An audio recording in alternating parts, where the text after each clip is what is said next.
Apa kabar guru hebat di seluruh Nusantara? Assalamualaikum warahmatullahi wabarakatuh.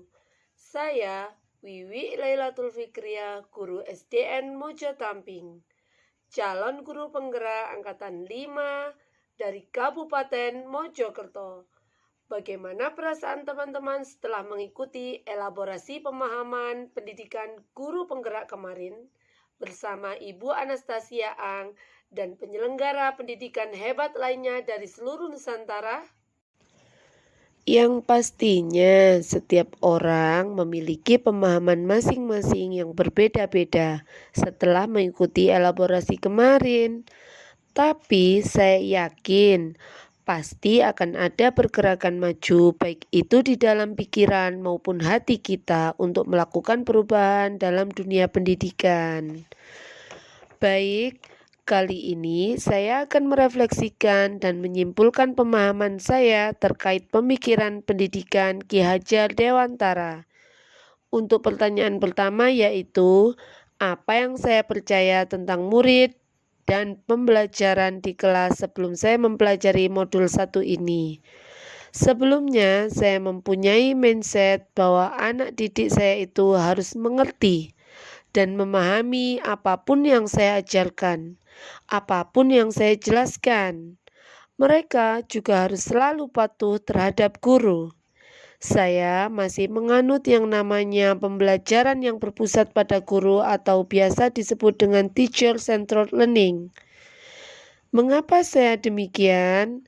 Karena waktu itu saya berpikir bahwa anak didik saya itu harus mencapai ketuntasan belajarnya tanpa saya berpikir kemerdekaan belajar mereka.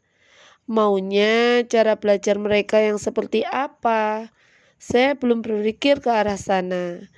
Padahal setelah kemarin Ibu Anastasia yang bercerita tentang anak-anak belajar sambil bermain, gunakan lingkungan yang ada di sekitar untuk pembelajaran, maka itu benar-benar akan memerdekakan anak. Mainnya dapat, ilmunya juga dapat, dan pastinya mereka akan senang dan bahagia. Untuk pertanyaan yang kedua adalah, apa yang berubah dari pemikiran atau perilaku saya setelah mempelajari modul ini?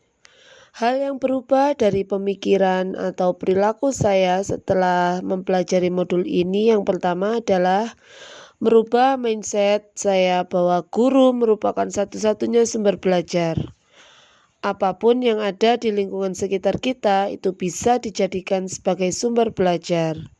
Sebagai seorang pendidik, kita harus memiliki pemikiran yang terbuka dan kreatif dalam menggali karakteristik anak didik dan menuntun mereka pada kodrat yang setinggi-tingginya. Tidak lagi memfokuskan pada pengetahuan atau akademiknya saja dan berorientasi pada hasil yang berupa nilai dalam bentuk angka-angka tanpa menggali keterampilan dan karakter peserta didik itu sendiri. Kemudian menciptakan lingkungan pembelajaran yang menyenangkan untuk mereka dengan berbagai metode dan media pembelajaran yang kreatif. Melaksanakan pembelajaran dengan sistem Among. Maksudnya, kita tidak boleh memberikan hukuman atau paksaan pada anak didik, karena itu akan mematikan rasa merdekanya, bahkan membunuh kreativitas anak didik tersebut. Jadi, biarkan anak itu belajar sesuai dengan kodratnya. Dan untuk pertanyaan yang ketiga adalah, apa yang dapat segera Anda terapkan lebih baik agar kelas Anda mencerminkan pemikiran Ki Hajar Dewantara? Hal pertama yang akan saya lakukan adalah saya akan membuat kesepakatan kelas atau komitmen bersama dengan siswa agar tercipta lingkungan belajar yang kondusif dan menyenangkan. Selanjutnya, sebagai seorang pendidik, kita diajarkan untuk memiliki sistem Among yang lebih lagi kepada anak didik kita untuk memerdekakan mereka dalam pembelajaran. Kita juga bisa mengaplikasikannya dengan mengkolaborasikan permainan dalam pembelajaran. karena kodrat anak-anak adalah bermain.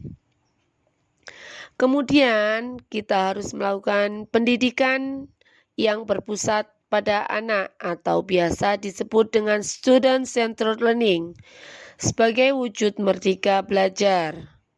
Dan konsep pemikiran filosofis Ki Hajar Dewantara ini sesuai dengan pembelajaran abad 21 yang memberikan kebebasan berpikir, berinovasi, dan berkarya dengan cara anak didik masing-masing. Karena anak-anak itu ibarat planet dalam tata surya yang meskipun mengitari pusat yang sama yaitu matahari, orbit dan karakter mereka berbeda-beda.